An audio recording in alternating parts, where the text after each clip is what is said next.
Okay, so we're going to pray in. Anybody want to volunteer to pray? You said you will? Oh, wonderful. Thank you. Let's see if I can.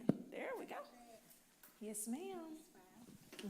Father God, we thank you for this time. We thank you, Lord God, for blessing us to come together, Lord God, to just lean on one another, trying to learn more about financial management so that we can become better stewards of the resources that you have provided to us. We thank you, Lord, for having kept each and every one of us safe in this day, and we pray, Father God, that as we go throughout the evening, that you will continue to do the same. We love you, we thank you, and we adore you. And all of this is in Jesus' name, amen. Amen. Thank you. Awesome. So we're going to go ahead and get started so that we can review a few of the things from last week. And you all know that you had, I'm going to call it success steps instead of homework. Did everybody do their success steps? Ooh, okay. Some of it, okay. All right, so we all know Deacon Thomas is here. I'm going to let him be hard on y'all with your success steps, and I'm going to walk around and make sure you did them. Ha-ha. All right, so it's going to be great.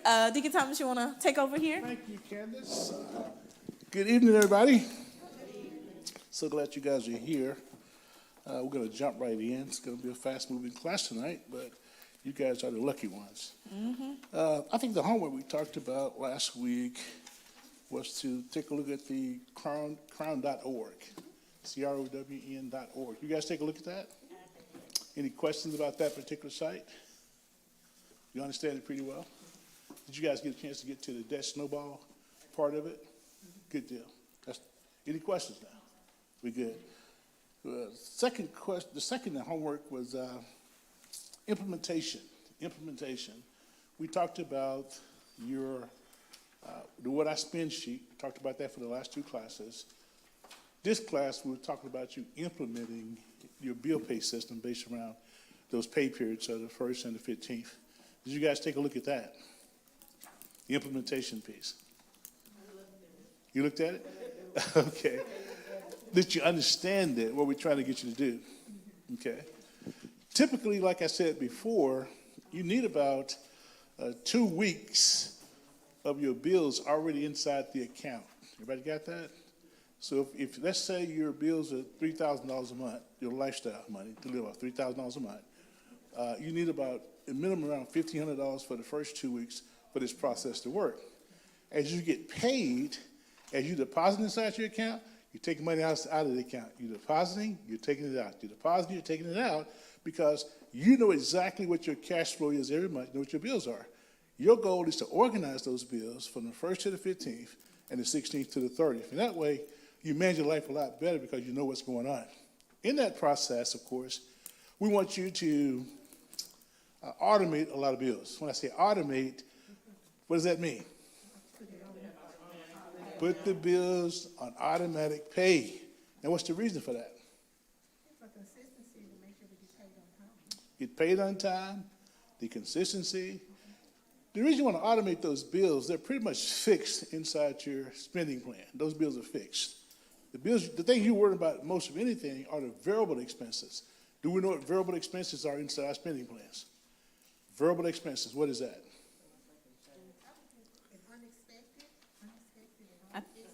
I think she said it. She said things that can change. Yeah, that's good. Absolutely. Your variable expenses are things that can change, but most of your variable expenses are things you can control. When you did your What I Spend and did the audit for a whole week, or where your money went, did you guys notice most of your money went in variable expenses, eating out, buying groceries, doing other stuff that's not inside your spending plan? You got it? So inside your spending plan, we want you to put in the variable expenses and project them what those expenses are supposed to be over a 30-day period. So, okay, Charles, what does that look like? Well, if you're going to eat out, you know you're spending $100 a week eating out, how did you put $100 inside your spending plan? I'm going to be eating out. If you're going to be buying gas for your vehicle, I need you to put down, I'm going to spend $75 a week on gas, I need you to put $75 a week down on my gas expenditures. Everybody getting this? If I'm going to be buying groceries, I need you to put down, I'm putting down $100 a week on groceries. And when you do your spending plan, it takes in consideration all the money that comes inside your household. If you're getting your nails done that week, getting your hair done that week, it's a planning process that goes inside your spending plan so you're not guessing where your money's going. You're always in control. Where is my money going? It's a mindset shift. It's a chief financial officer shift with your mindset on how you see your money. Any questions concerning that? I need you to get that part more than anything. On the spending plan, I've got to plan where the dollars are going. Any questions on that? Need to work on that a little bit more? Okay. Okay. I just spent $7,500, but I honestly did multiple months on gas in 1 week. Yeah, I mean, because, you know, that's the variable piece, see? I'm just saying, things out of your control, yeah. Okay. And I was just gonna say, sometimes even with the, you know, the financial plan or whatever, you Uh-huh. have a budget, I don't know, mine always get blown. Well, here's the thing. Your miscellaneous account is what I call your buffer account. Miscellaneous. Miscellaneous account is your catch-all account. So let's say this week you got $100 planned for gas, right? But let's say you need to spend $150 that week, but you didn't spend the money you had set aside for miscellaneous. You just move money from one account to another account to catch that account. Got to have a miscellaneous account. to catch stuff that may happen. But you must have a spending plan to include every dollar that you're making that's coming inside your household. It can't just be left out there. On that spending plan, you've got something called actual expenses. You got planned expenses, actual expenses. Then you got plus or minus what's left over. That's where your implementation should look like. Okay? Actual expenses, planned expenses, and what's left over plus and minus. Once you get control of that, you can start having some huge success with your money because now you're controlling it. It seems like a simple process, but I promise you, I still I meet with clients sometimes, but sometimes it takes me a whole month to get their mindset shift on where their money is going. But once they get it, oh my God, they got it. They start accumulating. I didn't know I had an extra $200 a month. I didn't know I had an extra $400 a month. Okay? Go ahead, Ms. Gwen. And you got plus or minus on that particular expense. Either you're over or you're under in that particular expense category. Okay? This is the key to getting ahead financially. Where is the money going? Okay? So we'll talk about that more and more in this implementation process. I tell you what I want you guys to do. We do a column on this too, okay? Okay. We're going to do a spending column for you guys. Take that what I spend sheet. See if I got a copy in here. I can walk through it with you. That's the gift list.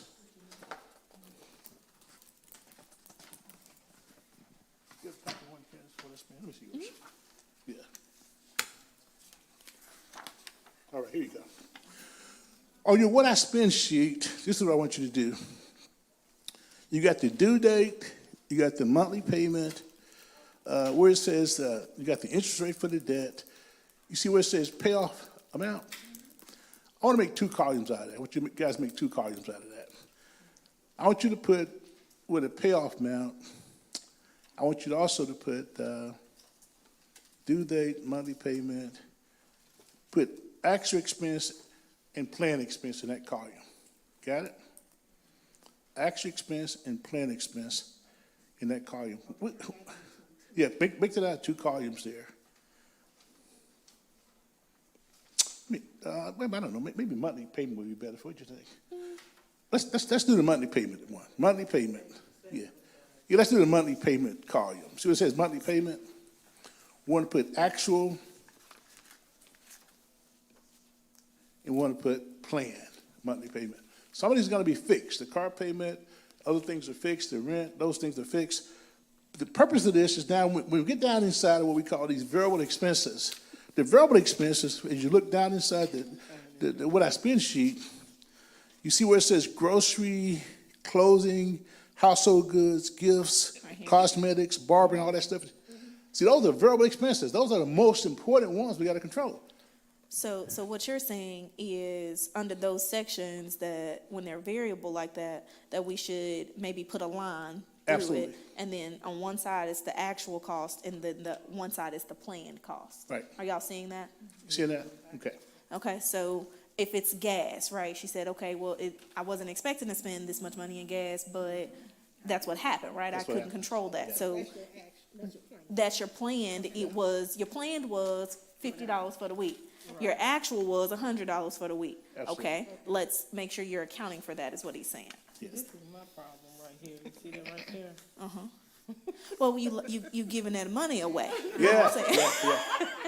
yeah. Let's, Unplanned expenses. Right. Yeah. Are you seeing that? But there's a section for that. So there's a section for gifts. yeah. Right, you see that? It's right under, I think, Gifts, clothing, household dry items. clean. You see that? It says gifts. Nothing was left Yeah, out. to the online audience, Miss Lisa said she had a problem with what is called unplanned what?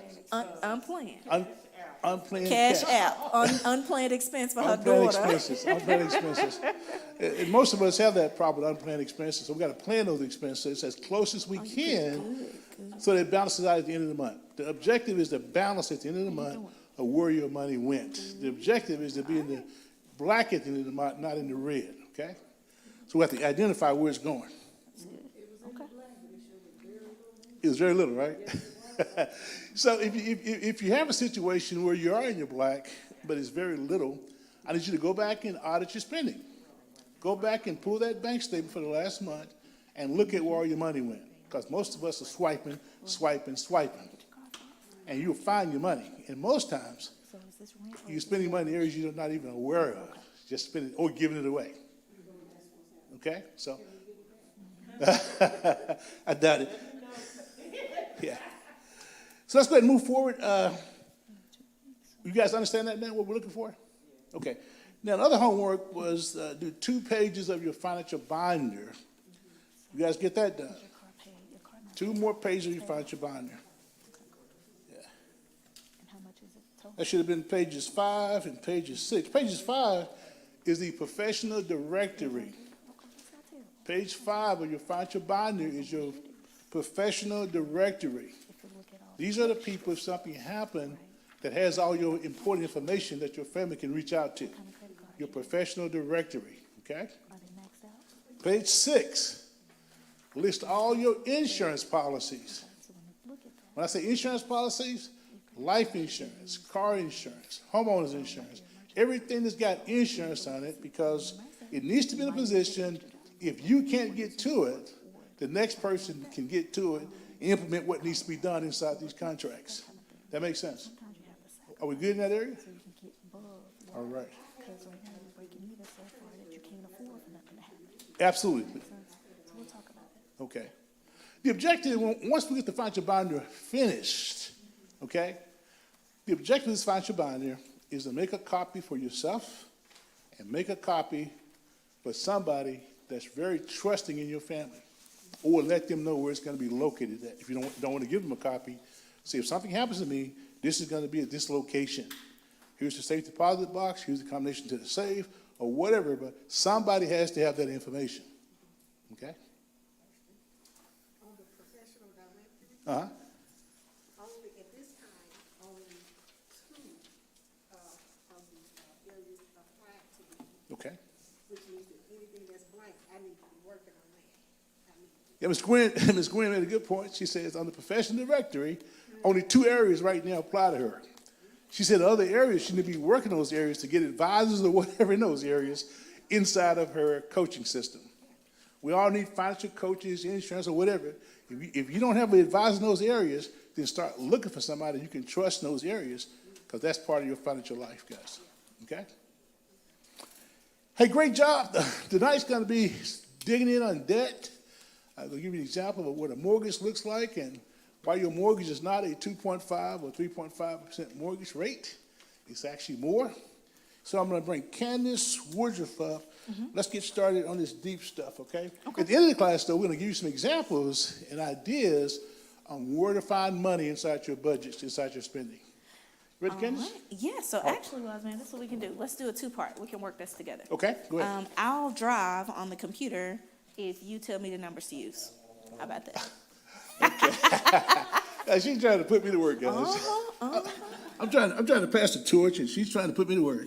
Okay, what we got here? Okay, so I need to put this one.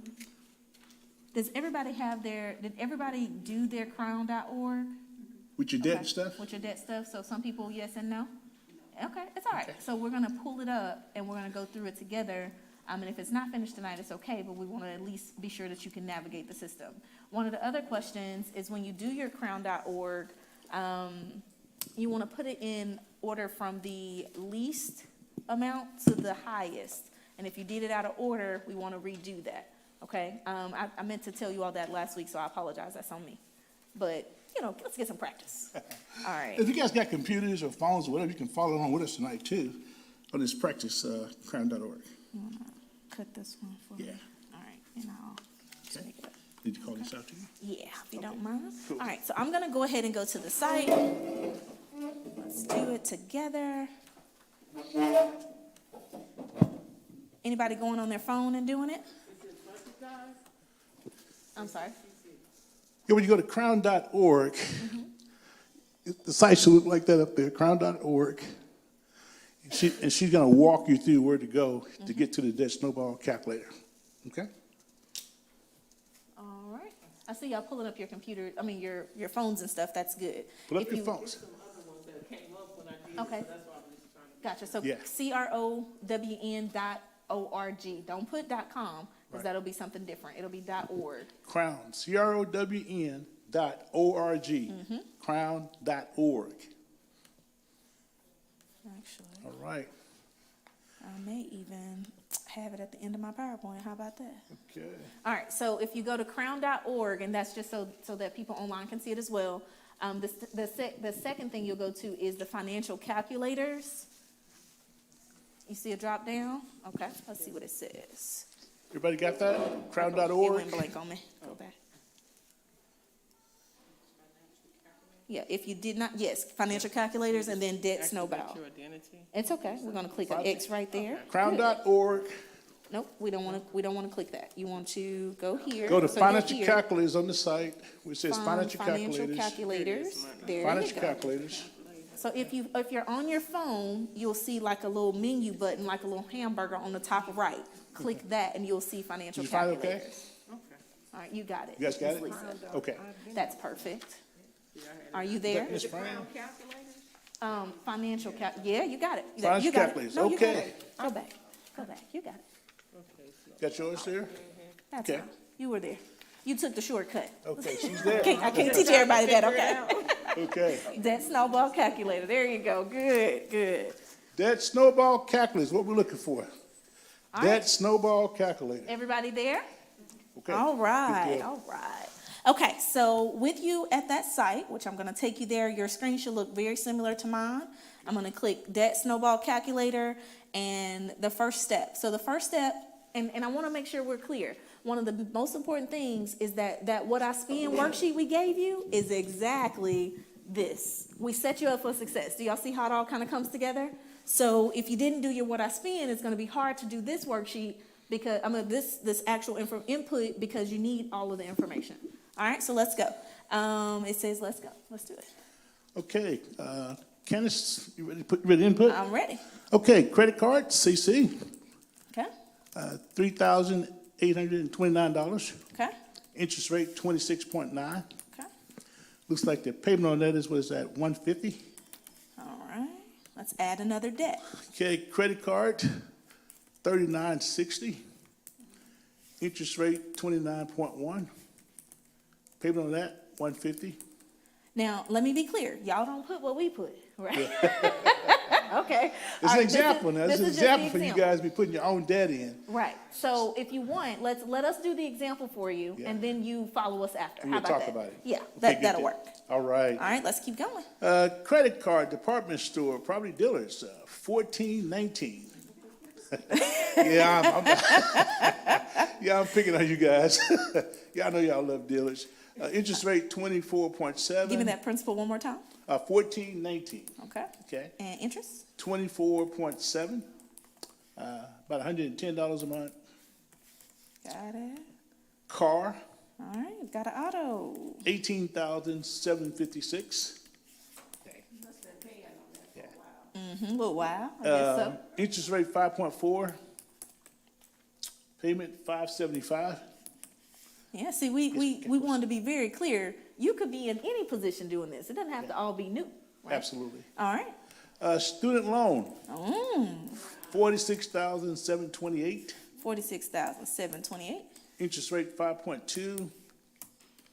Payment $310 a month. Okay. Mortgage, All right. $175,275. Interest rate 5.5. Monthly payment $1,150. All right. Is that Everybody it? got that? Let's take a look at what you got there. Okay. Credit cards, 3 of them. Okay. Auto, student loans, mortgage. Mortgage. Does that sound pretty common? Everybody see Yeah. that? Okay. Okay. Now, there are going to be 2 parts to this crown.org. One is going to show, if you don't put any extra money with it, what it's going to look like, okay? The other is going to show how much extra. $100. We're going to take $100, $3.33, and we're going to add it to all this debt and see how it affects the bills. I use a term called invest in your debt, okay? And take a look at that. Can't you want to put that $100 in? I can. There we go. So I'm going to click calculate results Calculate after the results. $100, And we got a breakdown here. This is really, really good. Okay, you guys see that? The principal balance, including the mortgage and everything, is $249,967. The current payments are $2,400 a month. If she doesn't do anything, she's gonna pay interest about $161,000. It's gonna take 263 months to pay that off. Wow. Everybody see that? What's 263 divided by 12? How many years is that? Help me out, class. 263 divided by 12.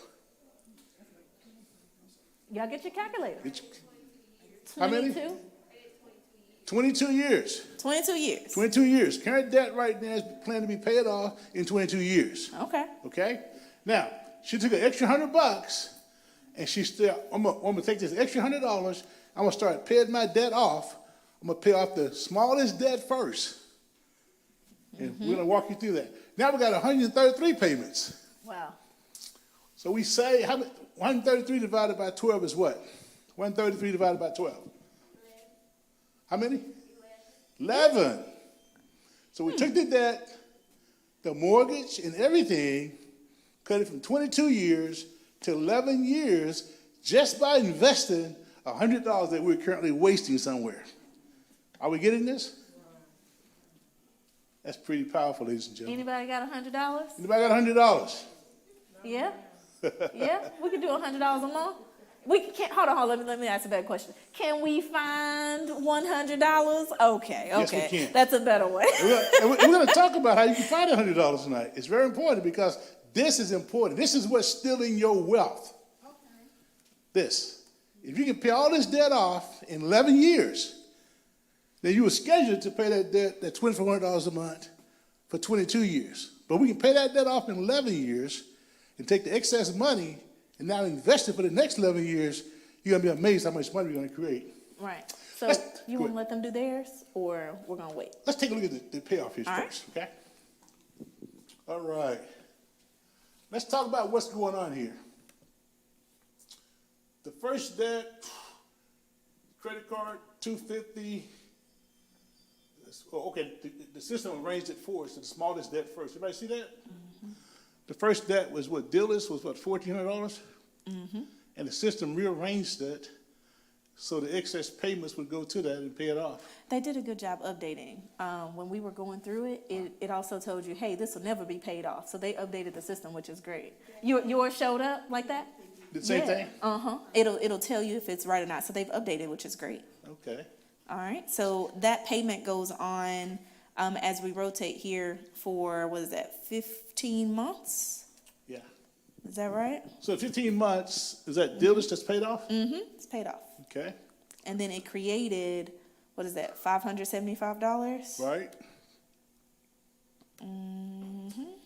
Okay. So what's happening with the debt payoff? You're doing, instead of, let's go back to the beginning. Let's make sure we got it. Yeah. It was originally $110 a month, Okay. right? Then they added the $100. Credit card payment $150. No, $150 plus the $100. Am I missing it? Why can't I see today? What's wrong? Click on that. Click on it. Yeah. Mhm. So we take a look at it. Yeah, they Debt, updated on me, so it's 164. looking different. Total $250. Okay. Okay, so I guess it was $150 a month before we added the $100. And that goes all the way down. Okay. All the way down here and makes the payments, the Makes the payoff payment. to the amount here on 16 is really fully paid off because it leaves that $9. Yeah, That's right. yeah. I That's like good my stuff. I like my old chart better, so Yeah, I I need like to the practice chart that. better. They give you more information, but more is not always better. So, not this time anyway. Okay, go ahead, Watson. We'll go to another chart inside the booklet. We'll get to a PowerPoint. We'll go to. We'll show it to you on the screen. All they're doing, guys, is taking $100, applied it to the lowest debt. When the lowest debt's paid off, they take that payment plus the extra $100. They start applying to the next debt. It just rotates on and on and on until all the debts are paid off. But the objective is that we cut all the debt in half in 11 years. Everybody got that? 130 payments. That's All good. right. You want to go to the mortgage? Yeah, let's go to the mortgage. All right. Oh, before we go to the mortgage, Candace, go to bankrate.com. Yeah. Now remember, we're spending $2,400 a month, right? Right at $2,500 a month. The debt's paid off in 11 years. So when they got $2,500 left over because all the debt's paid off, right? So let's say you take of the $2,500 left over that was going to debt, let's say you take $2,000 of that was going to debt and now start investing it every month for the next 11 years to see how much money you really save from lost opportunity costs. What is lost opportunity cost? Money that you're spending somewhere else that you can't invest, right? You lost the opportunity to invest it because it went somewhere else, whether it went in debt or you wasted it, you lost the opportunity to reinvest it. So what we did, we took 22 years of debt, we cut it in half, we took the same money, $2,000 of it, now we're going to invest it instead of putting it into debt. Everybody got that? Okay, so now we're going to put $2,000, scroll down. Let's just scroll straight down. There it is, right there. If you got bankrate.com, you can follow me on this. It's real simple. Just go to bankrate.com. We're going to go to the simple savings calculator. Right over there, we're going to put $2,000 in there to start this account. And we're going to put $2,000 in there a month that was going toward debt. And over a 11-year period, we figure we can get 10% interest on that. Now take a look at that. Almost $500,000 of your money that was going toward debt is now going back into your pocket during the same 22-year period. Everybody see that? All you got to do is shift your mindset on how you see your money. Instead of going in debt, now it's going toward investment because the money was already earmarked to be paid out over the next 22 years. A lot of you guys say, well, I was going to pay my credit card off. Well, no, you weren't. Let me tell you what you're going to do with your credit card. You're going to pay it down, then what you're going to do? Charge it back up. You're going to pay it down, you're going to charge it back up. You're going to pay it down, you're going to charge it back up. So that money over the next 22 years was going to go out of your household anyway. So we're saying create a debt elimination plan using an extra $100 to get rid of all that debt in 11 years, take the same money, well, we took less money, we took $2,000, actually paying out $2,500 to do the same thing and put money back in your pocket during that period of time. So Wiseman, I'm curious. Okay. Who can explain where the $2,000 came from? I just want to make sure we get it. Yeah. Where did $2,000 come from, she says? So you paid off, you said the loans? The loan and the credit card. Well, the Okay. credit card is Okay. the biggest thing. So let me ask you this. So, like, say, for example, I know this lady, me. What I want to have in my retirement, I have like $400 that I'm putting into my retirement because I'm behind. Okay. Because of the previous retirement plans from previous Right. jobs I spent it. Okay. And so I'm trying to play catch up, but like from January of last year, from like October to January, whenever the market crashed or whatever, I lost like $900. Okay. And so I'm like crying and licking my paws on one hand, and then on the other hand, I'm debating on whether I should just stop putting that much in and just try to live off of it and try to pay off some of my credit card bills. Well, I'm glad you said that too, because the second half of tonight, Candace is going to show you guys how to find some money that you're probably letting sit around that you could activate and use right now. Right. Let me repeat her question real quick. yeah. So the question is, I'm investing a lot more for ketchup. And actually, it's not her, it's her friend. So her friend is investing a lot more for ketchup, right? As she's catching up, she felt like at the beginning of the year, she lost money in the market because of the market crash. Should I, this is the question, continue paying into the catch-up for my retirement, or should I just take that money, live off of it, and try to pay off my debt? Wow, that's a good question. That's a great question. That's a great question. That's a great question. Let me tell you why it's a great question. In our investment class, we're going to talk about that in detail on something called dollar cost averaging. It's in your booklet too, okay? Times like now, when the market's gyrating and very choppy, this is when you make money.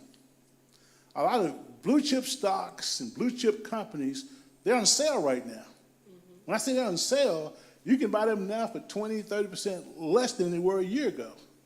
So what happens is you buy those shares now inside your 401k, whatever you're buying it in. If you got another 3 to 5 years to work, when the market starts back up, you're going to have more shares inside your account. So if you got more shares and the value goes up because you bought it at a lower cost, the value of the account is going to go way up, and you play catch up. So keep investing. Don't stop. That's good. The only time you lose money in the market, when you really, really lose money in the market, is when you stop investing and take your money out. You just caught that?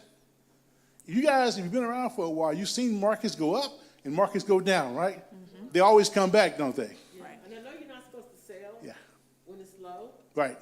but it's like, you know, the different types of mutual funds and the bond funds, it Right. seems like the bond funds are hurting right now. Well, Yeah, you should. can I share? Go ahead. Can I share? Go ahead, share. Stop looking at it. Okay. Let me help you, okay? It seems like it's bothering you to look at it a lot like that. And with the market being so up and down, it's gonna drive you crazy and it'll make you wanna pull it out. Also, you may need to evaluate what you're investing in right now. Yeah, and I refigged it. Okay. I didn't sell anything. Good. I just refigged where it's going. Gotcha. But I wanted, you know, I kind of like 25, you know, like that. But in the back of my head, I want to look at it every day. Yeah, that's gonna drive you crazy. One of the things you want to do when you're in the 401k market like this, you do want to rebalance and take a look at where your money is located at. But you got to go inside each one of those funds and take a look at their history. Right. You just can't look at what they're doing today. You look at what they did a year ago, 3 years ago, 5 years ago, 10 years ago. So you look at the management history. If the management history is good, more than likely they're going to take that fund back up.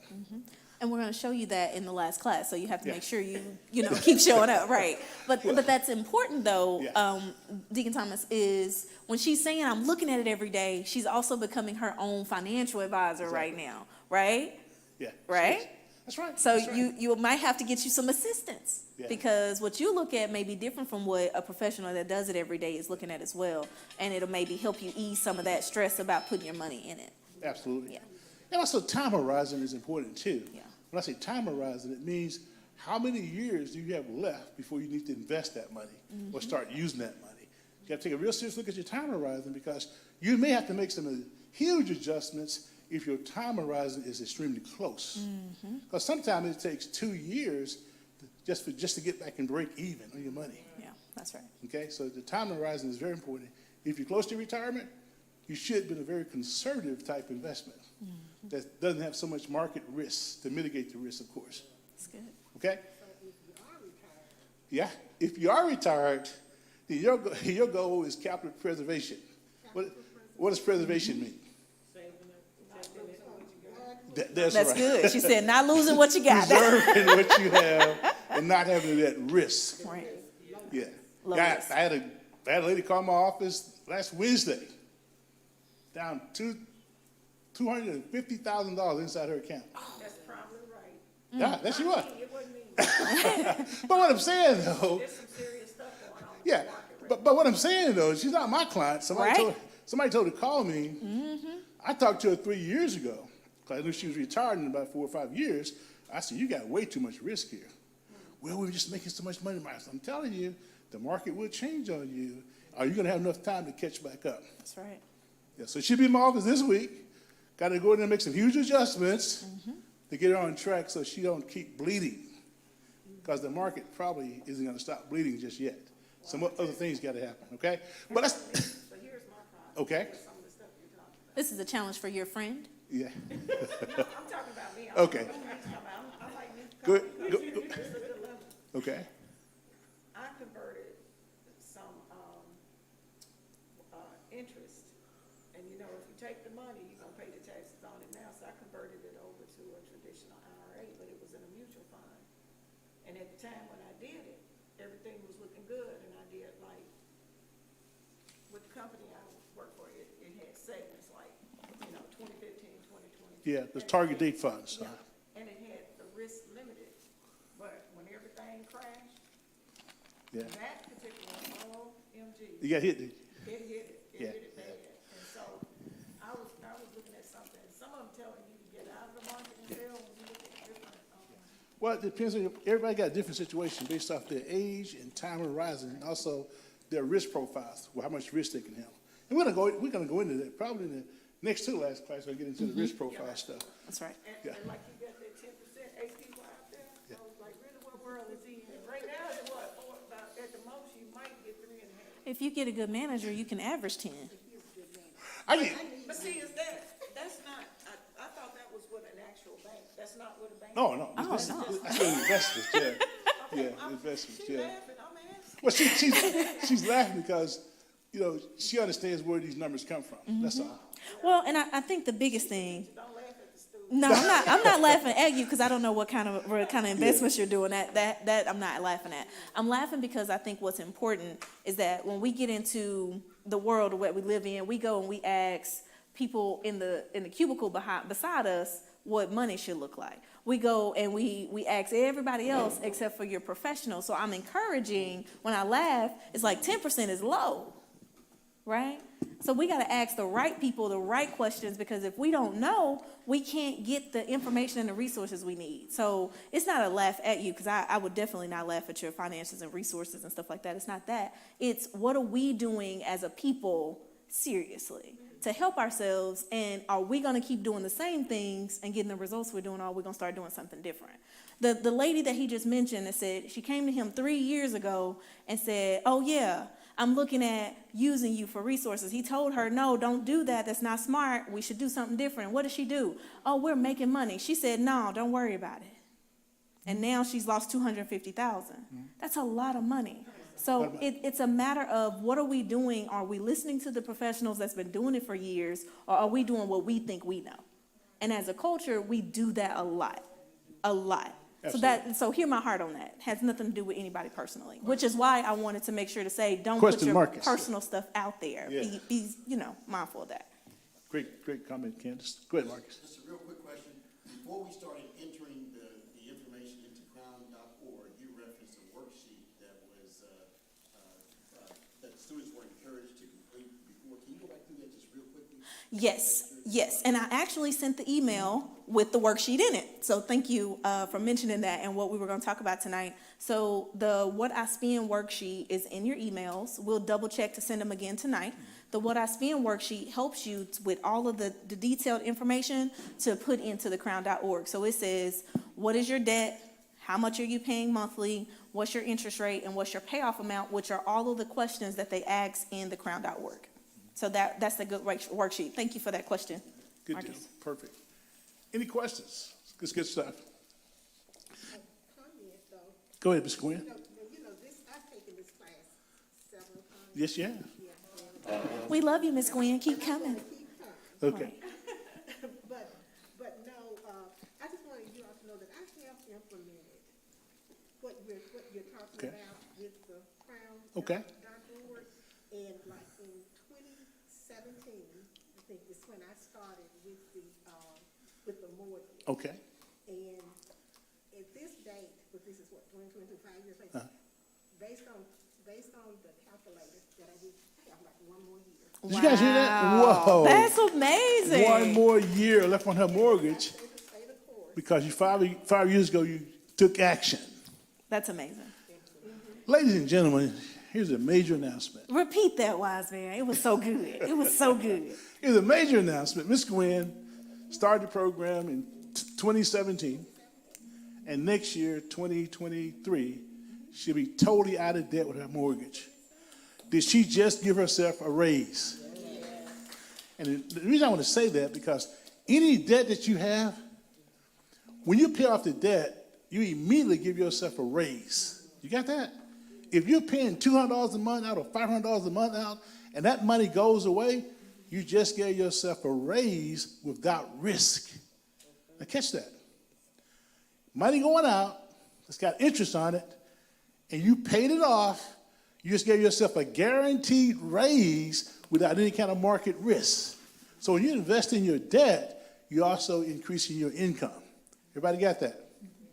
So if you're thinking about retiring and you got a lot of debt, one of the best ways to have a comfortable retirement is to get rid of as much debt as you can. So when your retirement pay drop down, guess what? it's not gonna hurt you very much because guess what? You got rid of the debt that you were servicing. Everybody got that? Write down $4,000 a month, ladies and gentlemen. Write down $4,000 a month. Okay? And of that $4,000 a month, $1,500 was going to debt.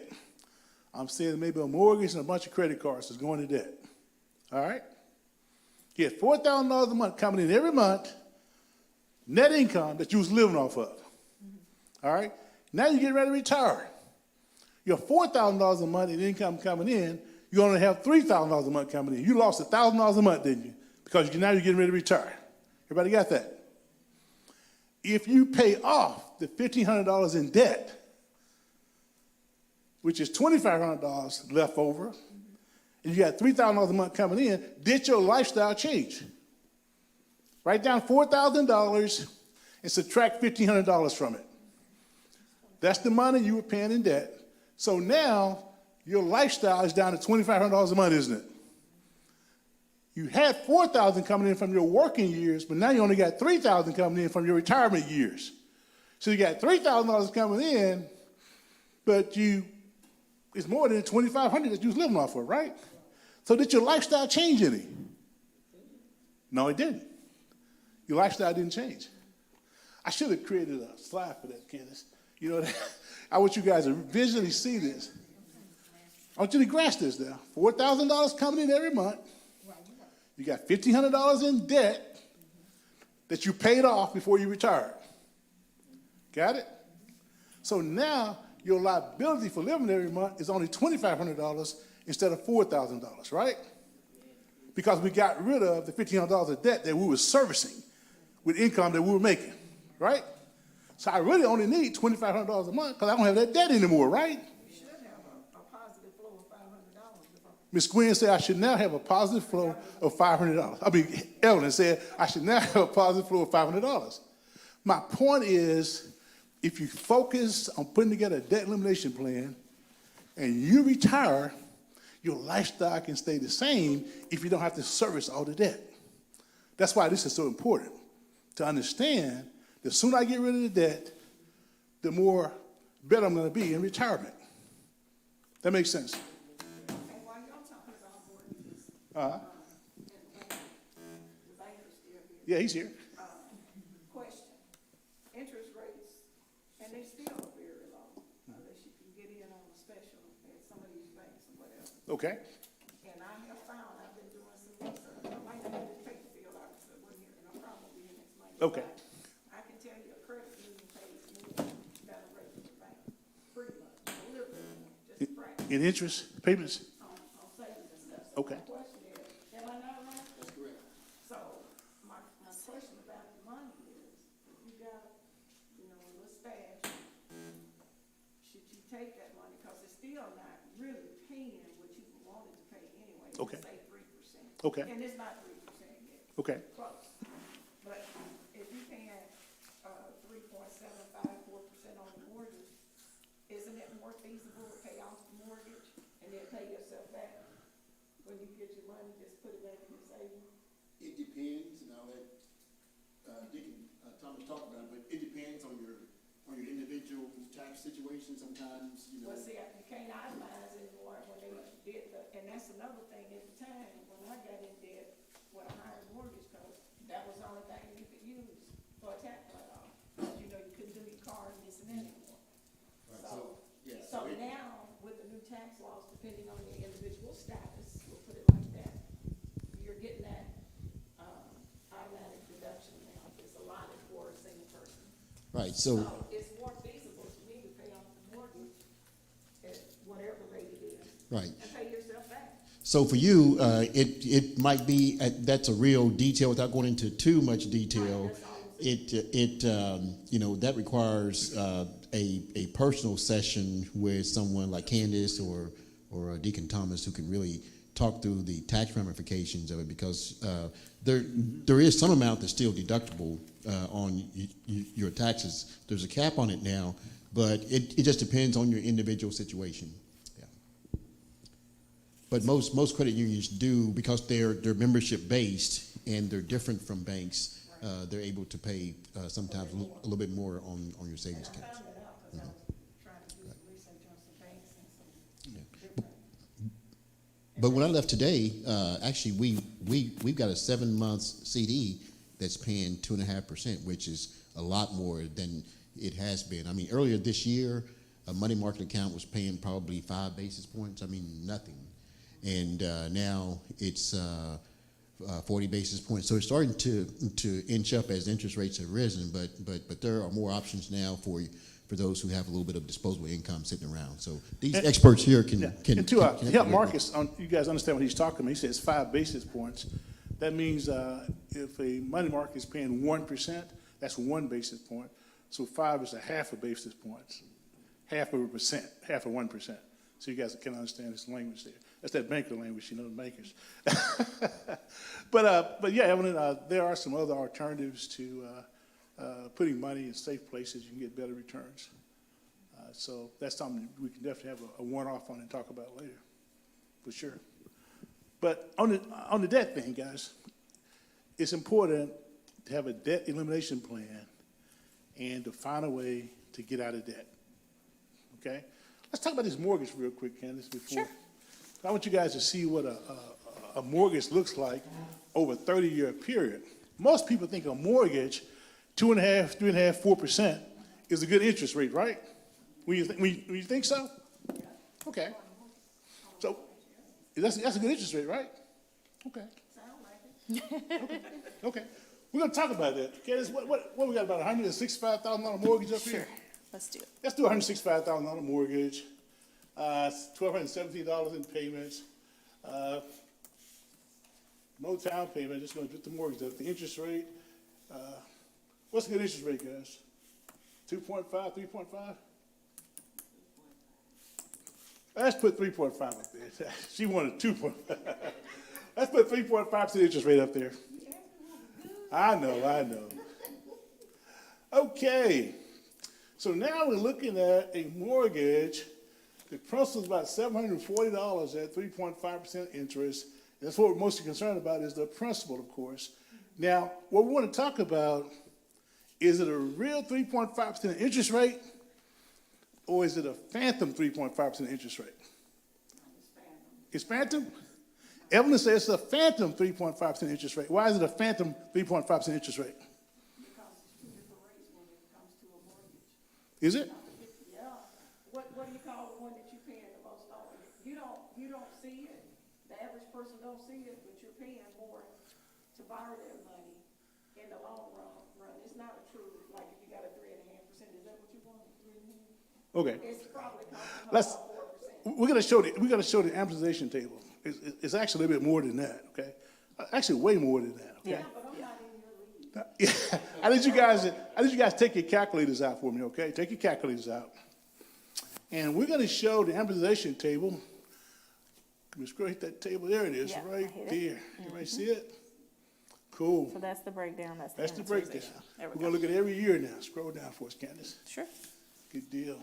Okay, stop right there, right there. Now pay attention to this. $778 a month is Is what it's the gonna start principal, out with. That's right? principal. Okay. All right? Can you hold one moment? Yeah, go ahead. What is the principal? What's the What's the principal? principal? The amount that you borrowed? Okay. The actual amount of money you borrowed is the principal. Everybody got that? All right. Okay. We got So it. you're paying for using somebody else's money, right? Okay. Because you didn't have $165,000. You didn't want to spend the $165,000 yourself out of your pocket, so you borrowed it. But why is it going up? Which part? I can't see the numbers though. Well, that's not going up. Look at this remaining balance over here. You see that? Okay. Somebody take this $778 a month and do that times 12 for me. Do it times 12. How much is that? $778 a month times 12. How much? $9,336. Everybody got that? Now I'm going to go down to 2032, Candace. Up right there. 2032. How much is owed on the mortgage? How much does the mortgage start out with? So the $39,000 got paid off, didn't it? Everybody see that? Now, $9,336 over 10 years is $93,000, isn't it? Y'all see that? $93,000. So my question, if I still owe $126,000 after 10 years, is that a 3.5% interest rate or about an 80% interest rate? Are y'all getting that? The only time your mortgage at 3.5 or 4% really matters if you pay the house off in 12 months. That's how you maximize that. Did y'all just catch that? If you pay the house off in 12 months, then you can benefit from that 3.5% mortgage because you just used it for 1 year, didn't you? But what's happening, the banks and the financial institutions are compounding their interest on you because you don't understand money. That's what this class is about. No, I gotta disagree, Wise So- man. I gotta disagree. Let's go down. Let's go down 10 more years, guys. All right. Go down to 42? Okay. In 2042, how much is owed on the house? 73,000, right? 73,000. About half the house is paid off in 20 years, isn't it? And we spent about $180,000, right? Do you see why it's important now to get rid of the debt early and put that interest back in your pocket? Everybody see that? Well, no. But what I'm trying to say, we took the $100 that we found and paid off all that debt a while ago with $100 extra because we got a strategy. Now we know how to get rid of the debt and put the interest payments where back into your pocket so you can invest. Go ahead. So does the same concept work with the car? Absolutely. She said that, I wanted to repeat her question. Yeah. She said, does the same application happen with the car? Does it work the same way? Yeah. Oh, well, the car, that's why when Marcus through the bank talk about this next class, talking about your credit and stuff. See, if you got good credit, you can borrow money to buy a car at 1.9, 4%, right? That's kind of locked for a 5-year period. These mortgages are locked for 30 years unless you pay them off early. So the car isn't as bad, but you're still paying excess interest based off your credit score. Right. I know people that are buying cars at 12% and 18% because their credit was so bad, they had to go get a car because they didn't understand managing their credit at the time. This whole class is wrapped around you understanding the power of your money once you understand the rules. So you can't win if you don't know the rules. Our goal in this class is to teach you the rules of money, to teach you about this compound interest on you, to teach you about paying off debt early. That's what this class is all about, so you can get back control of your money. But it all starts, we just talked about it earlier, it starts with one little sheet of paper. Where does my money go? That's where it starts at. Everybody got that? Any questions on this session? We're getting ready to shift. Any questions? I want you to understand the mortgage that is not a 3.5 or 4% interest rate. It's an 85% interest rate. If you can, design your mortgage. Just go and get the 30-year mortgage. I'm not saying don't get a 30-year mortgage. Get a 30-year mortgage. But if you know you're going to be in that house for the rest of your life, that's your final house, find a way to pay it off in 10 to 12 years. So you can shift that money back into your investment accounts and create wealth. If you know it's going to be a house you're going to be in for 4 or 5 years, don't worry about trying to pay it off early. Just let the equity and stuff increase. When you sell the house, take the profits, go get you another house.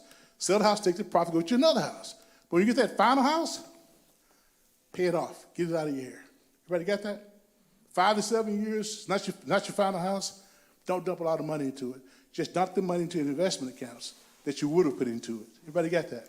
I have a question, Deacon Thomas. Yeah, go ahead. So let's say I refinance my house. Okay. Should I refinance at a 30-year or should I refinance at a 15 or a 10? Because you're saying pay it off early. What should I do?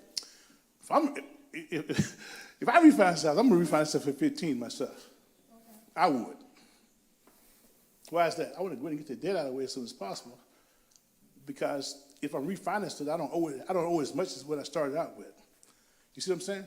if it's the house that I'm gonna be in, I'm gonna go ahead and get the debt out of the way. If it's the house that I'm not gonna be in, I'm refinance, just take the cash out, I'm getting a 30-year mortgage. Why is that, Charles? Well, I took the equity out one time, I'm gonna take the equity out the second time when I sell it. I'm using it as an investment, I'm pulling money out of it. That makes sense? Yeah. Depends on your long-term strategy of why you taking the money out of your house. Yeah, That's good. yeah. I like the concept you often teach about dead equity, so that's why I wanted you to mention it. Yeah, that's another conversation. Maybe we'll talk about it after they get ready to serve here, but. We got a few minutes. We got a Okay. few minutes? Yeah. Okay. When she talks about dead equity is money sitting in your house that's not creating you any extra money. Y'all catch that? Money sitting in your house that's not creating you any extra money. If you got a house that's paid for, almost paid for, and here's the thing you got to always understand, take $25,000, $30,000, $40,000, $50,000 out of the house and invest it. Go make some money with it. You can always take your investment and pay the house off. So there's no real risk there with your house, as long as you got your money in a good investment. But now your money's doing double time for you. It's not just sitting there doing anything. Everybody got that? Put your money to work and start investing. But you just got to make sure all your other financial areas are in order to be able to do stuff like that. Good. Yeah, I love it. I love it. Yeah. Well, sometimes we like to talk about things that are not just regular stuff that comes up, because there's so many things you can do with your finances. We may feel like we don't have funds, and you got a house right there sitting with dead equity that could have helped you pay off all the stuff that we're talking about today. So it's amazing what you can do with strategy, and we're here to help. That's our goal. Absolutely. So, absolutely. So, Deacon Thomas, you want to pray for the food so we can go ahead and do the serve? Absolutely. All right. Father God, thank you for this food about to receive my nursing our bodies. In your son Jesus' name, amen. Amen. That was a good short one. Yeah, Wonderful. So let's take let's say 10 minutes. Let's take a 10-minute break, and then we'll come back. There was an email sent with documents in your binders. You should have your W-4 forms and your Arkansas State withholding forms available. So those are your documents for today. That's what we'll go over next. Let's take 10. Get you some water, stand up, go to the restroom, and we're good to go. Absolutely. Yeah.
Y'all do me a favor and give Deacon Thomas a hand, because he's amazing. I know you're trying to eat, so. That was good, that's good. Oh, no, I'm good, thank you, thank you. All right, so we're gonna go ahead and start with the second half. Normally, when we do our class, we modified a little bit for the student loan stuff. So we normally talk about this a little bit sooner, but we're gonna go ahead and talk about it tonight, because we're not gonna miss any sessions, any classes, for the modification. So, did anyone grab their W-4 and check it at their jobs? Oh, that was a part of your assignment from last week. Okay. No problem, we're gonna do it together. Go ahead and pull those forms out. We're gonna talk about that. We're gonna talk about a few things, but I sent those W-4s in an email as well, and the Arkansas form. And I'll be honest, with the live class, I left your Arkansas forms on my printer. So I'm gonna get you to walk through it with me, and we'll fill it out later, okay? Because I don't think they're in the binder. I could be mistaken, but I don't think they're in there. I printed them and then ended up leaving them, so my apologies. But we'll be fine. Let's work it out. It's only about 5 sections, so we'll walk through it together. Everybody got their W-4? We got the page number. If you are in the binder, what page are we on? In the binder. In the main binder. 15? Page 15 of the main binder, you'll see that W-4 form.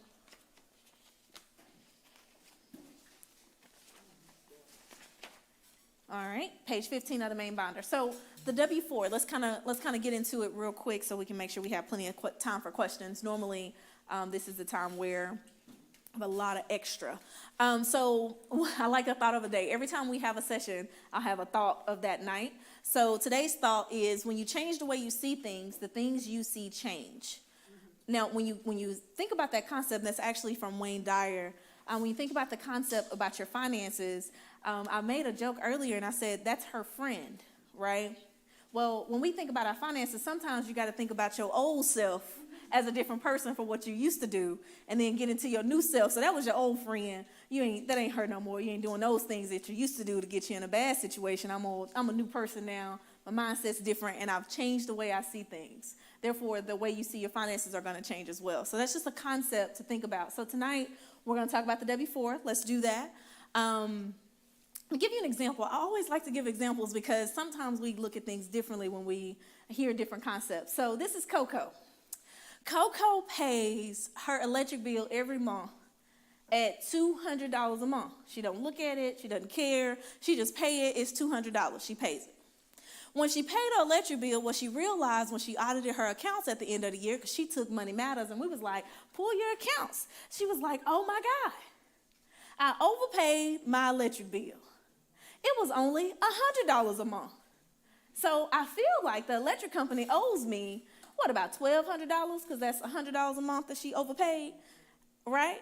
So is the electric company going to give her an overage payment? No, but in reality, when it comes to our taxes, right, that's the same concept. Now, somebody looking at me like, Candace, what you talking about? It's the same concept of the overpayment. So would you overpay your electric bill? That's the question. No, of course not. It's right, it's yours. Look it up, right? And they like, yeah, that doesn't make sense. So the question is, why are we overpaying our taxes? Afraid of the tax man, I understand. Well, I'm here to tell you, of course, we're not going to overpay our taxes and stuff like that. We're not going to pay the more so we can get, a nice refund. Oh, somebody looking at me like, Candace, I want a refund now. Well, okay, just give me time. Let me go over it. All right. Before I get into it, though, let me go over this. What is a refund? Can somebody tell me what a refund is? Okay, that's good. An overpayment. What else? My money. All right, so I'm talking to the good class today. Normally, we'll have somebody be like, Candace, I want my refund. I need my money, right? At the first of the year. Well, from a refund perspective, I just want to always break this down. Re means again, and fund means money. So the government is giving you your money again. They just giving it back to you. You gave it to them the whole, they made a little bit of money on it, then they gave it back to you. Did they pay you any interest? Probably not at all. So that's the concept. Can somebody tell me what cash flow is? This pop quiz, I know you know the answer. Somebody tell me what cash flow is. I'm ready. Money left over. Okay. The money left over after your expenses. Now, somebody looked at me like, Candace, why you asking me this question one more time? Or why you want to talk about finance? I always like to put that in there. But in reality, you're right. Income minus expenses equals cash flow. Now, what we make sure that we understand when we're explaining the W-4 is the number one way, or the first way we tell people to find their cash flow. Many people say, well, if I'm retired, am I still able to use this strategy? The answer is yes, if you have a retirement that you pay taxes on. Okay, so that's important. So this is for anyone who pays taxes. That's the easiest way to put it. Just because you're retired don't mean you don't pay taxes. Side note, I've actually been encountering a lot of people who did not know, right? They're getting their retirement checks, they're not paying taxes, and it's like, I didn't know I was supposed to withhold money. And I was like, really? They find out real quick. Yeah, absolutely. Yeah, you'll be surprised what happens with your Social Security and your other income. So let's talk about what happens. Before we do that, let's give a quick disclaimer. St. Mark and Arvest Bank does not guarantee that you will receive an increase on your paycheck by adjusting your Form W-4. We are going to help you find cash flow, but not guaranteeing anything. Results may vary depending on your unique situation, as well as see a qualified tax professional if you are unsure of what to do. We're going to go over this form tonight. Anybody want to tell me what is the W-4? The W-4, what is that? Right? Let's talk about it. What is the W-4? That's your withholding, okay? And the withholding from what? What does it do? Okay, withholding from your salary. What else? For your tax? Yeah, you got it. Y'all like, okay, I think I know what it is, but I don't know the real definition. Let me give you the real definition, okay? So the W-4, complete form W-4, so that your employer can withhold the correct, what I say, correct. Everybody repeat, correct. All right, correct federal income tax from your pay. If too little is withheld, you generally owe taxes when you file your tax return, and you may have a penalty if that is the case. Let's say if too much is withheld, you are generally due a refund. They actually tell us exactly what's going on. You give us too much money, we're going to give it back to you. That's it. If you don't give us enough, we're going to charge you a penalty for not giving us enough. That's what it says. All right. It says complete a new form when your situation changes with your personal or financial situation. And make sure you update the form. And we like to tell people to look at it annually. If you're my client, we look at it every other, not quarter. Well, you could say every other quarter, which is twice a year. That's how we do it, just to make sure things are up to date. You are responsible for the accuracy of your W-4, not your employer.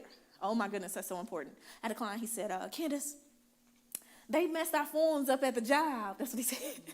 They messed our forms up at the job, and now I owe taxes. I need to talk to the HR department. I said, oh no, you knew your check was bigger and there were no taxes coming out. It's your responsibility. It's not HR's job to make sure your form is correct, although we feel like they should be able to help us out with that. They don't, okay? That's not their requirement. It should be updated per year or sooner, depending on your situation, and updated anytime your life changes. What is a life change?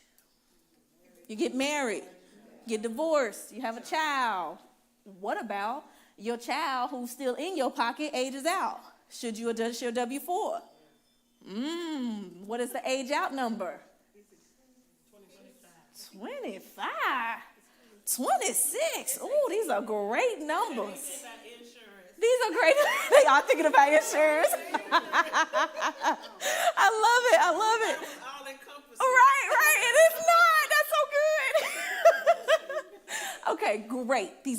This is wonderful. I ask these questions because sometimes we can assume we know, we don't. Let's talk about it, okay? 25, 26 is an insurance number when they fall off your insurance, all right?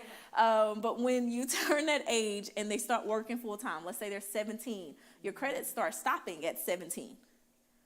Ooh. So some people owe taxes because they felt like they should get the same credits when the baby aged out because they were still in their pocket. Yes, they're still in college, that's a thing, but they don't get the same kind of credits when the age changes, all right? So when we're 17, we need to start changing some things, all right? Somebody just learned something. I know it. All right, let's keep going. When is it often incorrect? When we don't do the things y'all just said. Okay, wonderful. When it's not updated, exemptions are excused or confused as allowances. It used to be, they used to say, anybody remember the time they said one person for each person in the household? One. I got me, my spouse, and 2 kids. Great, that's 4. I'm putting that on my W-4. No, it's not even a thing anymore. They change it almost every year. So that is a correction. It's a confusion, but we want to make sure we correct that. We're going to do that now. Also, anybody married that filed together? Okay, got a couple. All right, sure. Let's talk about it. If you're married and you file jointly, there is one W-4 for the household. Not a W-4 for you and a W-4 for your spouse. Ooh, the eyes just told me you learned something. I love it. Yes. What does that mean? If you have a person in the house and you both file together, you should do 2 things, one of 2 things. You should split the number. So whatever number we get today, and we'll go over this, you split it between the 2 of you, or the person with the highest amount of income should use the W-4 and the other person should be on 0. Because it's one W-4 for the household. Many people are underpaying taxes and trying to figure out why they owe every year. It's because this form is filled out incorrectly, and if you're married filing jointly, you're like, we know we owe every year. It's because of that. That's it, right? So if you do not file taxes together, the W-4 is filled out as separately, single, or whatever your situation is, head of household, whatever that is. All right? Anybody learn something? Say yes? All right, we're good. Sure. Go ahead and kind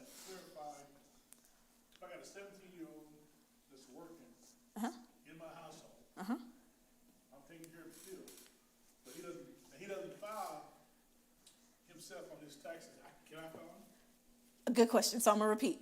If I have a 17-year-old dependent, I take care of them still, they work, and I still take care of them, can I still file them on my taxes? The answer is yes, but let's talk about what that should look like. When I go over the form in just a minute, I'm gonna highlight it, but the important part is that if you're still taking care of them and you're gonna file them, you can claim them. The answer is yes, but you want to make sure you update your form because it doesn't mean they fall off, they just move to a different category on your form. Very important. And if you're filing them, you should also, let's say they're in college, just to kind of expand, that college also will give them a 1098T, and that goes on your tax return as well. So it depends on your situation, but what I'm saying when I say they should be on there is that it depends on where you're putting them, and I'll highlight that in just a second. Did that answer your question? Great. All right, so we got Miss Coco Johnson. Coco's head of household. She has one job at $49,000, and she has one dependent that's 7 years old. All right, we're gonna go through this and talk about what it looks like for Coco. This is her W-4. The top form, very simple. Coco Johnson, her social, her address, and check the box, head of household. And we've talked about this. Anybody want to share with me what it means to be head of household? Pop quiz. Y'all know I like those.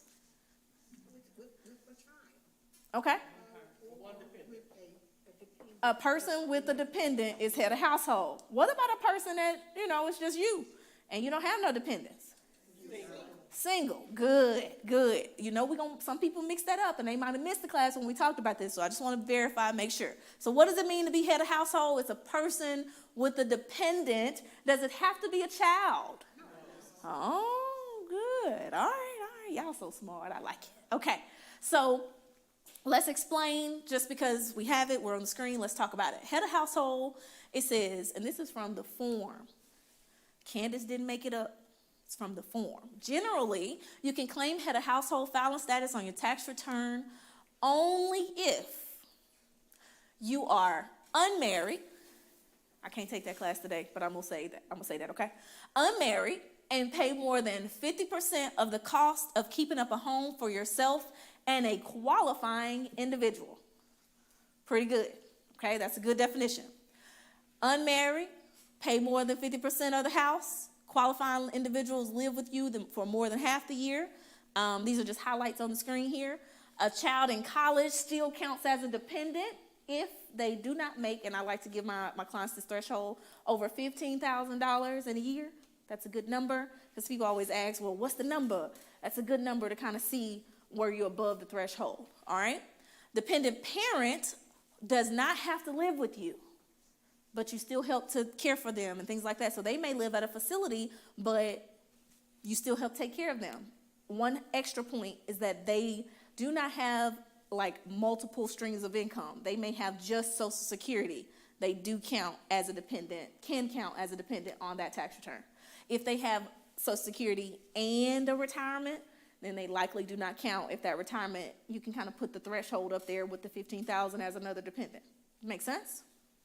All right, and if you're paying child support, that does not count, does not qualify you just because you pay child support, all right? Just like to always add those extra points. Everybody got it, head of household, we're good?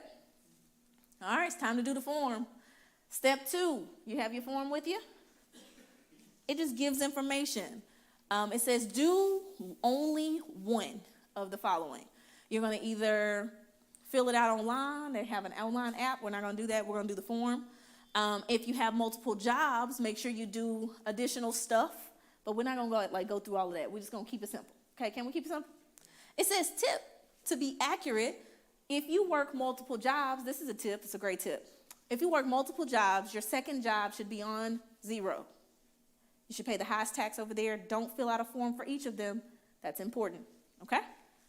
Boy, I get all kind of eyes today like, oh my God, I didn't know that. This is good. That means we're learning. So she's head of household. We're good to go. We're going to keep moving. Step 3, this is important. You ready?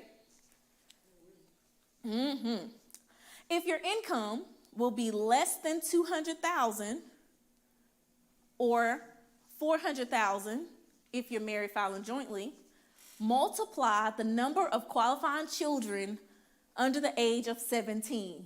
That number came up again. So y'all thought I made it up. I didn't, I promise.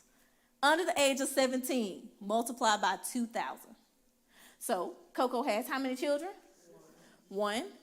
What number? 1 times 2,000 is 2,000, right? Now, we talked about that kid that was in college earlier. I want to be clear. It says multiply the number of other dependents by 500. So if that other dependent is anybody that is above 17, so 17 and above, because this number says under 17. So that means they have to be 16 and under. So above 17 means 17 and above, which means they may be in college or something like that. Guess what? You put 500, not 2,000. That's why I said you want to update your form. If that is a dependent that is like a parent, you want to put 500, not 2,000, because that's a other dependent. Does that make sense? Good, good, good. Any questions so far? Ooh. All right, we're good. What if you don't have any dependents? Right. What if you don't have anybody? It's just zero, right? Man, some people be like, Candace, I need to know, make sure I got it right. It's just zero. It's nothing. You don't have to do anything. Mark single, sign it. They wanted to keep it simple, but it seems so confusing because you don't have to do anything else, right? It is weird, right? I'm waiting for my box to come. She's like, I'm waiting on my box. Honey, that's it. I got something else for you, but that's it. All right, step four. This is if you have other income, but it's not from a job. What if you have a business? That's where you're allocating for those numbers. If you want tax withheld for other income and you expect to include, let's say, interest, dividends, retirement income, or a business, you would actually include that income on that section. No job income on this one, Coco has 0, all right? Let's say deductions in section B. If you expect to claim deductions other than the standard, this is gonna be so good. I believe Miss Teresa, is it Teresa? What's your name? Yeah, not Gwen. Evelyn, that's it. Miss Evelyn mentioned this earlier. She said, I can't itemize because of the tax law change. Let's talk about that. All right, if you expect deductions other than the standard and you want to reduce your withholding, use the worksheet on page 3. So I like to kind of highlight what that means because that's like jargon, right? So in the tax world, the standard deduction for a head of household person in 2022 is $19,400. That's what's coming up. $19,400. If you're single, where's that one? $12,950. That's what's called the standard deduction. Now, what does that even mean? If your itemized total is more than that, then you might want to itemize. If not, you want to take the standard deduction. Got it. What is an itemized deduction? Ooh, let's talk about it. It's right here, right? Like right there. Itemized deduction includes mortgage interest, student loan interest, IRA contributions, business deductions. Those things right there are sometimes included in the itemized deduction section. Now, the section that's a little more complex, so I want to break it down for you, give you an example. All right, let's see. Let's say you pay interest, because sometimes we talk about it and we think people just got it. I just want to explain. We pay interest on your home at $3,450. You pay charity, of course, you give your tithe and offering at $5,100. Co-pays and prescriptions, $500. That's a total of $9,050. Now, what's the itemized number for head of household? 19 and some change, right? Did she itemize? No. Does it mean she lost money? No. It just means they're going to give her more than what she actually spent as the itemization, which is just a deduction from your income. Does that make sense? Sometimes people say, well, I'm just not going to give because I don't get a benefit for it. That's not true. We should, of course, do that anyway. But this just helps to where we can see that if you're single, you still didn't itemize, but it's still good to put everything in, because the key, if you have a great tax professional, they'll tell you, give me everything, because you may itemize on state, but you may not itemize on federal. You're giving me all kind of eyes today. I love it, right? You don't have to talk. I can see it through your mask on your face, right? I love it. There's Miss Teresa. There we go. There we go. Regina. There we go. All right, here we go. So, head of household, we're just going to do a recap. She has one dependent. She makes less than $200,000 as head of household. Guess what? That's $2,000 on line 3A. Well, 3 part 1. In the second section, it is $500. She's not putting anything because she doesn't have another dependent. And then her total is on line 3 is $2,000 because she has one dependent. All right. The rest of them are zeros, and that is her form. If you're single, you check that box at the top and you sign it. That's it. Unless you have a business or some other stuff that you want to account for. All right. Keeping it simple, you put the signature. And there you go. All right? Now, one other thing. Let's do questions on this one, and then we're going to do the Arkansas form. Questions? Woo. Yes, no, maybe so? All right. Everybody okay? So let me ask you this. I do Sure. have a question. Yeah. Because I did look at the form at work, Okay. and they have the old form. So let me repeat your question. Because that's why I was looking for the same stuff I saw on the form today. Right. So let me repeat your question, for online. So she said, what if my form at work is the old form?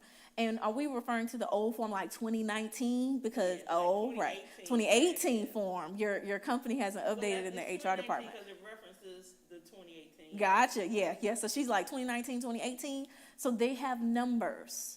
And normally, and I'm going to say normally because I don't know what company you work for, they have a box that says use the new form or the old form, right? Normally they do. The HR department, they say you can use the old one.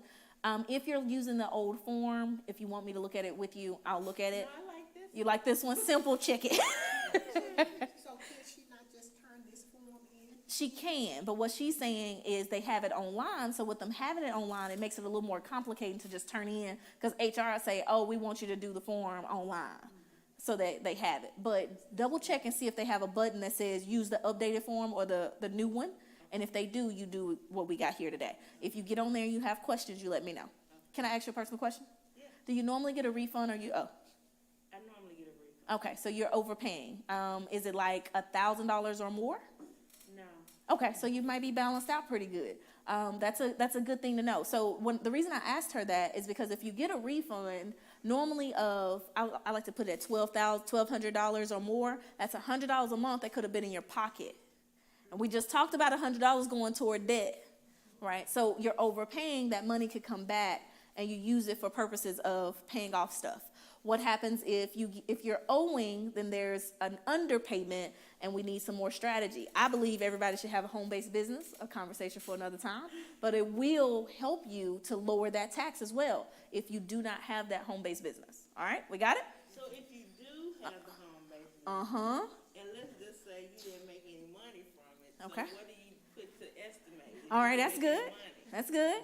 What if I... Just we asking. Right. What if I have a home-based business, since you mentioned it, is what she said, and I did not, what if I have a home-based business and I didn't make a lot of money, can I still allocate for that business, and what does that look like? I'm going to tell you the first answer is contact a qualified tax professional to get you some assistance, right?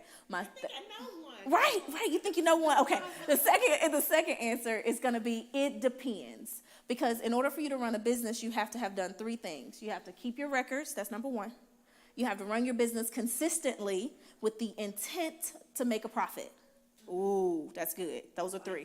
I'm going to say it again. Consistently makes it all different. All different, right? I'm always going to tell you the truth. I'm going to tell you one more time because it's 3 things and make sure we got it. And then we'll talk about it another time for a whole class on it. You have to keep your records. That's a big deal. Oh, my goodness. We have to run the business consistently, which is about 20 hours per week. Okay? And then we have to have the intent to make a profit. So we can't just say, oh, I'm going to go do the business, but I'm going to give it all away for free. No, you have to want to make money. You have to have the intent to make a profit and make money. And those are the 3 things to actually take your deductions. Okay? Good question. All right. Anyone else? Ooh, you had all the good ones, Miss Regina. All right. One more. This document is the state form. Anybody filled out the state form before? We don't fill them out anymore unless we make the changes. Really? I think, was it 2019 when the tax changed? Uh-huh. You just fill out a new one if you make changes. Gotcha. And they change everybody, so the first year I got dinged Wow. because I was working overtime, and then overtime put me in a higher bracket. than Gotcha. Than the standard or whatever, so I got dinged, and so now it's like, let me put a little extra in there Right. so that I can kind of break even. Okay. I see, when the kid's gone, It's different. it's different. And you need a home-based business, but we'll talk about that another time. But it's the thing. So if you get dinged, that what she meant, well, let me repeat what she said. They didn't give us an updated form on the state side, and they only give you the update if you go in and update, so you don't really know about it. At this point, I'm asking everyone to go and check it because you never know. If you got a big state refund, you're overpaying. If you owed, like she said, I got dinged, that means we need to modify because it may just mean that your form is filled out incorrectly. We don't want to give them extra. Let's just pay the right amount, and let's make sure we fill the form out right. So I don't know that that's in your documents. It may not be, and I left yours on the printer, so that's my fault. So what I'll do, we're gonna just put 1, 2, 3, 4, 5. It's only 5 sections on your document. When you put it on there, I'm gonna walk you through it, and then just make sure you fill it out properly. I'll bring them next week just to make sure if you need some assistance with it. Okay. All right. So if you're online, actually, this is in your email. If you just need it, it's in your email because you all are in the class. Number 1, check the following for exemptions claimed. A, you claim yourself. Enter 1, but you only check 1, so let's keep going just in case. B, you claim yourself and your spouse. Enter 2. It says C, head of household, and you claim yourself, so that's 2. So that means it's you and another person. So you would enter 2. In this case, it's Coco. Coco's entering 2. You would enter your number in that section. Number 2, how many children or dependents do you have? Enter 1 for each dependent. There you go. Coco has 1. Number 3, total exemptions is 3 because you add up lines 1 and 2. Easy peasy. Got it? And then we got additional amount withheld, which is what somebody's doing, but we're not going to encourage it until we get it together. You keep doing what you're doing, but we want to fix the form. Do you want to pay extra to the government? I got conflicting views on it, right? Like Candace, I just don't want to owe them nothing. I get it. We want to pay the right amount, right? Can we pay the right amount? You scared of the tax man? I understand. We just want to make sure we understand the systems and how they work. Okay. So I qualify for low income tax. Normally I tell people click no because we just want to pay the right amount. And if the 0 is the right amount, that's fine. Just the right amount. And then it says click what your status is, which is head of household for Coco, but you would click whichever one applies to you. Put your signature, and then you're done. That form is very quick and short, simple and peasy. All right? Questions, comments, observations. Let's do it. Yeah. You would have a 1. You didn't claim yourself? Interesting. You should have a 1. You should have a 1 and single if it's just single. So it should be a 1 because at the top here it says check the following. It says you claim yourself. Enter 1.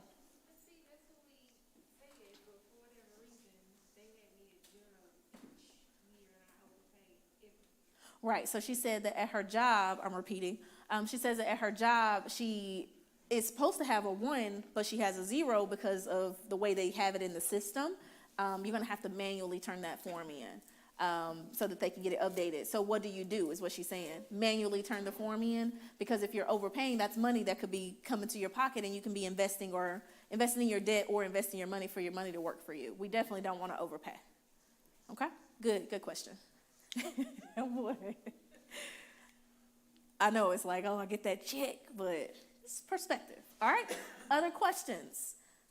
So Candace, why is it like if you apply for Social Security, they don't have the option to allow you to pay your state taxes? That is a system thing, only federal. You can, so let me repeat your question. If I have Social Security or someone I know has Social Security, why is it that they don't allow us to pay taxes to the state on your Social Security? It's a system thing. They only allow for you to pay extra, and it's voluntary to federal. The additional part is that if you want to pay to the state, you can actually create an account online. I say create an account because you can always go and look and see what you paid. If you go to ATAP, which is ATAP.arkansas.gov, I'm going to say it again because it's a lot, ATAP, which is A, T is in Tom, A is in Apple, P is in Peter, .Arkansas, spelled out, .gov, and I will repeat, ATAP, which is ATAP, .Arkansas.gov. If you go to that site, you can create an account. When you create an account, you can actually, and it's an individual income tax account, you can pay those payments to the state for yourself and then have the account where you can watch it. And you can see how much you paid throughout the year. So if you want to pay, you'll just have to do it manually, and that's the manual way of doing it. Good question.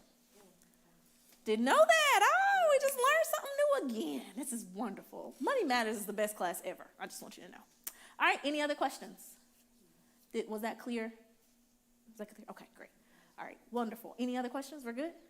Any questions about anything? Because we're here and we can take a look at whatever you need assistance with at this point.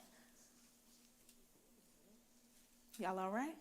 It's a little different when you got a lot of attention and it's like, ooh, you gonna look at my stuff? Uh-huh, absolutely. All right, so if you have questions, we have an email, and I wanna make sure, just in case people have questions that's personal or they come up while you're away, you can actually contact us, moneymatters@smark.info.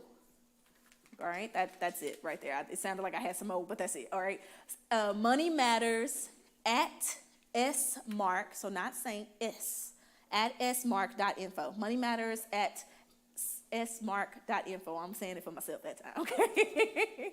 All right, you can send that email. We'll be sure to answer your questions. We had some emails that came through. We did respond to those emails, so we want to make sure that you're supported during this time frame, whether you're face-to-face or online, all right? So that is the way to contact us, and we'll be there for you, whatever it is. All right, Deacon Thomas, you want to come back up? Yeah, we got good questions. I want to ask her one question before she leaves, because if a person is letting Uncle Sam hold their money for 12 to 14 months, does that cost them anything? Absolutely. It's lost opportunity cost, right? You lose the opportunity. So can I pick on you?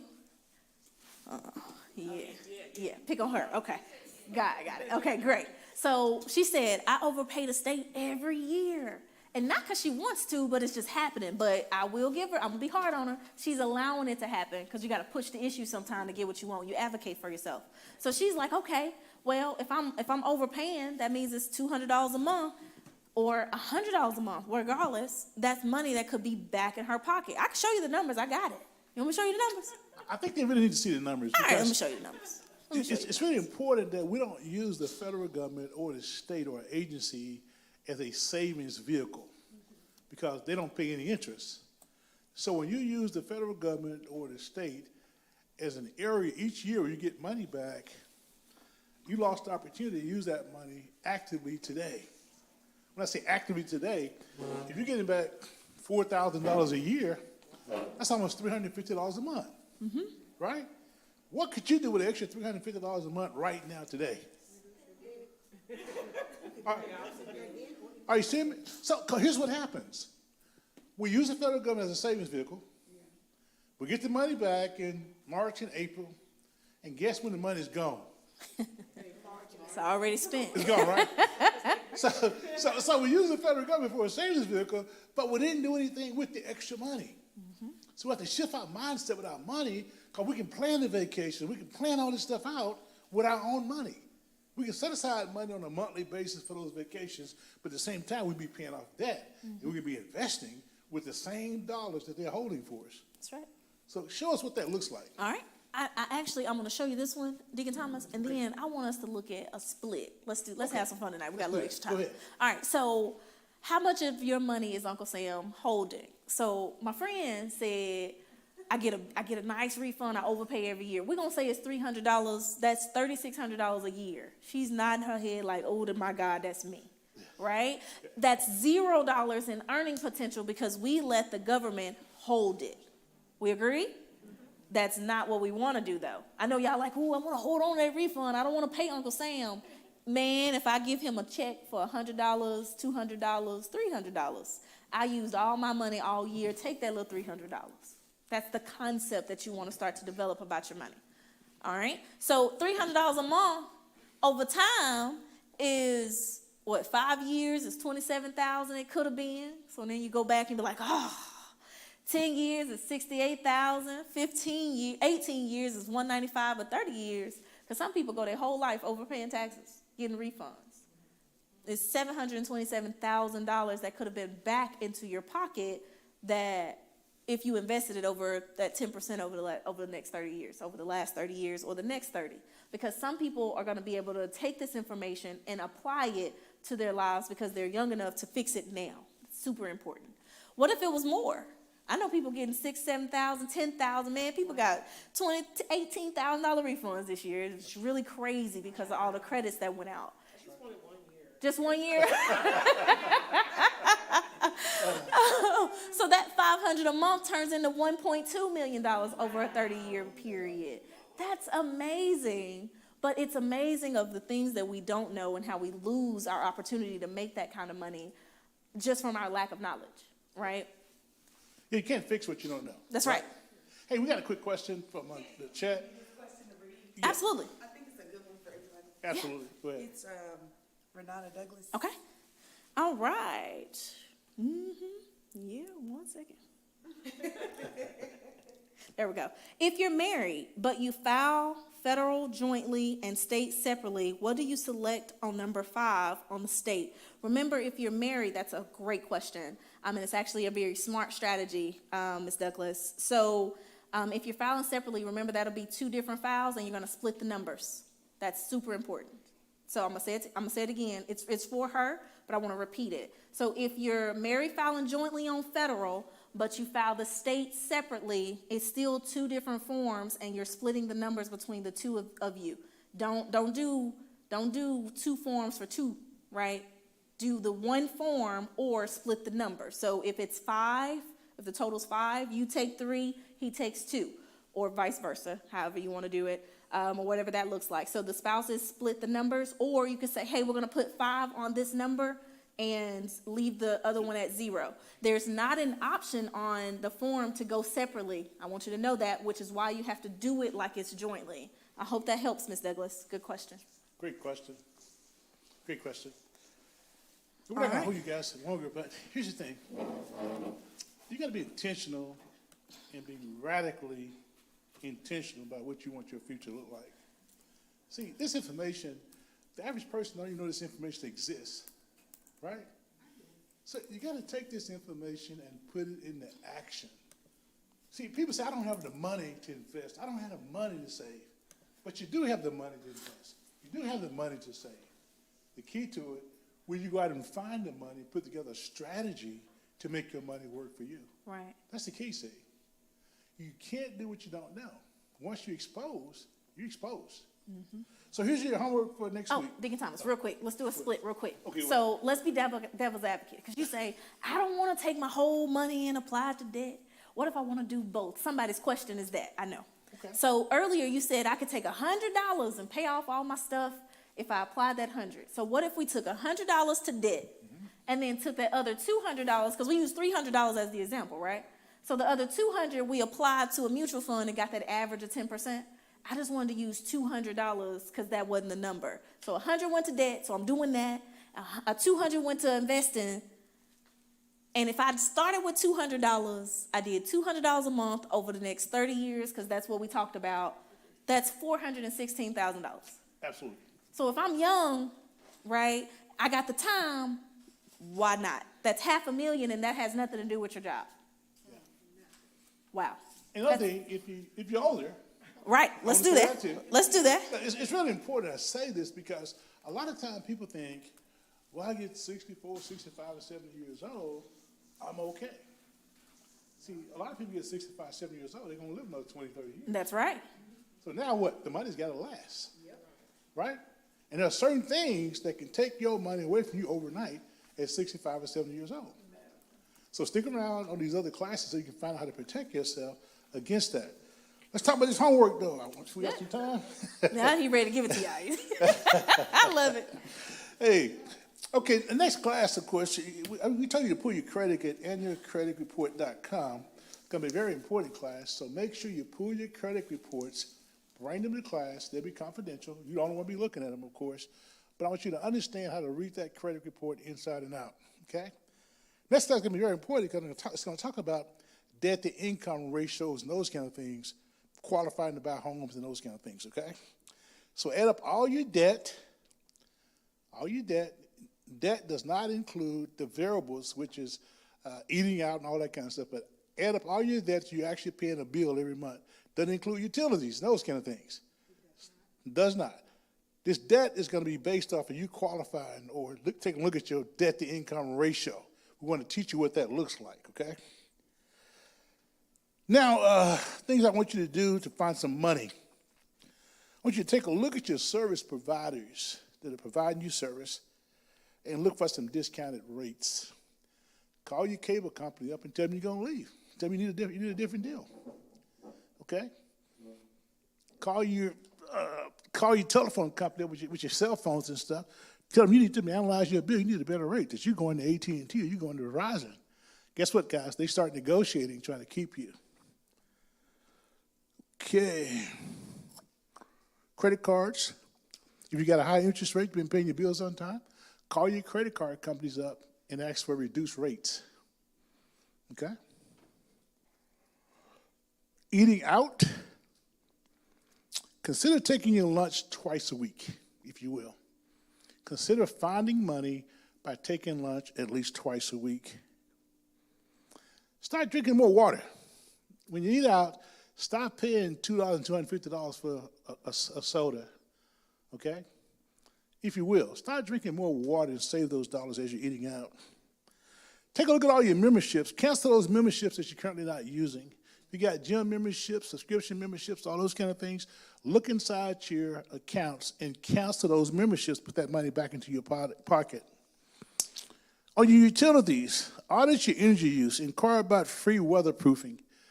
Energy right now has got a big deal going on trying to get people to weatherproof their homes. They'll come out and do it for you. They also got a $150 credit right now. You get back on your energy bill because bills have been so high over the last 2 or 3 months. Call Energy and find out what that looks like and see if you can qualify. Utilities, purchase LED light bulbs and install a programmable thermostat. Okay? They don't take as much energy. And gifts, guys, set a limit on how much to spend on gifts. You know, it's just a thought. It's just a thought. Don't be over impressive with the gifts.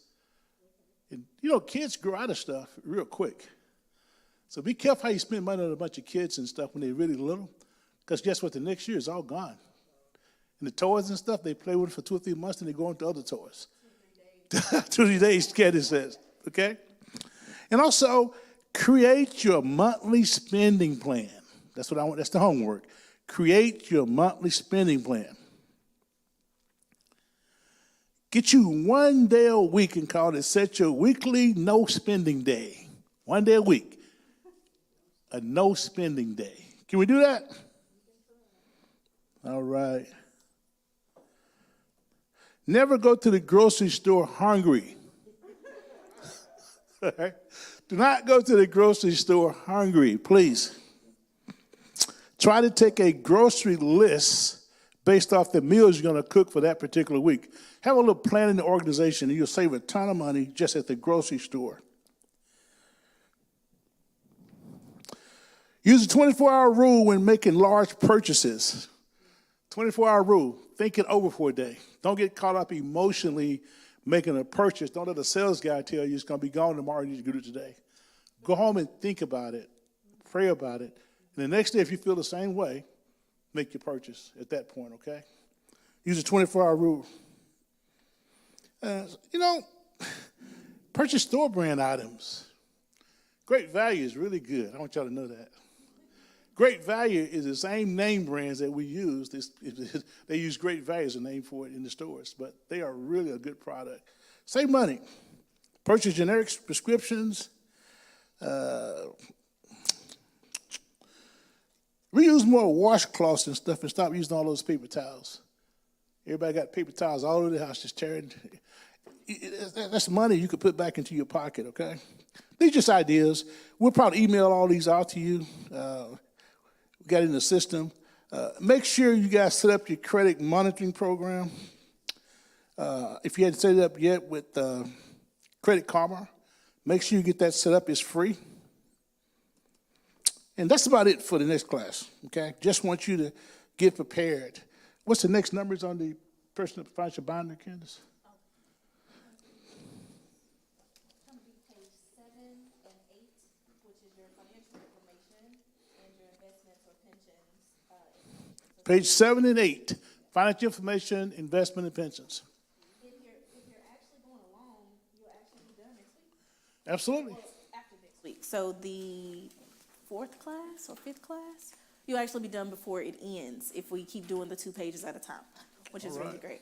So next week is the financial information, which is page 7 and page 8, the next 2 pages.